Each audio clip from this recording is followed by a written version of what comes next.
اللہ نے اس کو وکیل بنایا ہوا ہے، وکیل بالقبض. جیسے آپ کی پیمنٹ تھی، آپ نے 1 کروڑ روپے دینے تھے وسیم بھائی. اب وسیم بھائی کا مثال ٹھیک ہے، آپ نے وسیم بھائی کو دینے تھے، وسیم بھائی مارکیٹ سے شارٹ تھے، انہوں نے فون کیا غفار کو کہ یار میری طرف سے 1 کروڑ روپے پکڑ لے.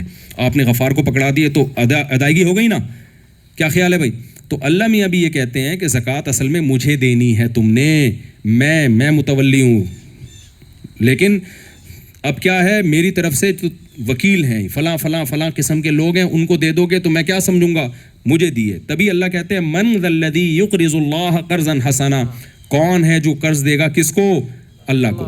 تو اسلام نے زکوٰۃ کی بھی فضیلت بیان کی ہے، اور ساتھ ساتھ اسلام نے انفاق کی فضیلت. زکوٰۃ کے علاوہ بھی کچھ آپ پر ذمہ داریاں ہیں. وہ ذمہ داریاں کیا ہیں؟ نبی صلی اللہ علیہ وسلم نے فرمایا جو شخص پیٹ بھر کے کھائے اس کا پڑوسی بھوکا سوئے وہ شخص مومن نہیں ہے. پڑوسیوں سے زیادہ حق اسلام میں بلڈ ریلیشن کا ہے، خونی رشتوں کا ہے. دیکھو غیر مسلم کنٹریز میں حکومت کی رسپانسبلٹی بہت زیادہ ہوتی ہے، غریبوں کو سنبھالنا، بیواؤں کو سنبھالنا، لیکن مسلمان کے ہاں حکومت کی رسپانسبلٹی کم ہے، اسلام میں پبلک کی رسپانسبلٹی زیادہ ہے. آپ اپنے ماں باپ کو اولڈ ہاؤس میں نہیں چھوڑ سکتے.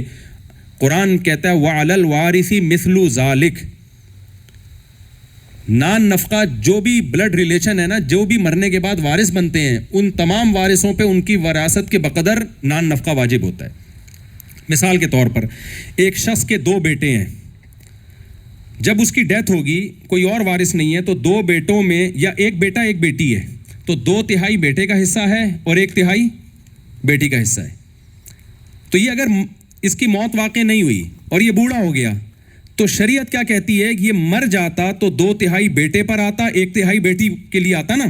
تو اب جب یہ بوڑھا ہو گیا ہے تو اس کا جتنے بھی منتھلی نان نفقہ ہے، جو بھی اس کے ایکسپینسز ہیں، وہ 2/3 بیٹے پر ہیں اور 1/3 بیٹی پر ہے. اگر وہ کما رہی ہے، جاب کر رہی ہے، نہیں کر رہی ہے تو سارا خرچہ کس پر ہے؟ بیٹے پر ہے. میں سمجھا پا رہا ہوں اپنی بات؟ تو آپ کو دائیں بائیں، اسی طرح بہن کا بھی حصہ ہے. آپ کی کوئی بہن ہے جو جاب لیس ہے اور اس کو ضرورت ہے پیسوں کی، تو اس شریعت میں گورنمنٹ کی ذمہ داری نہیں ہے. یہ کس کی ذمہ داری ہے؟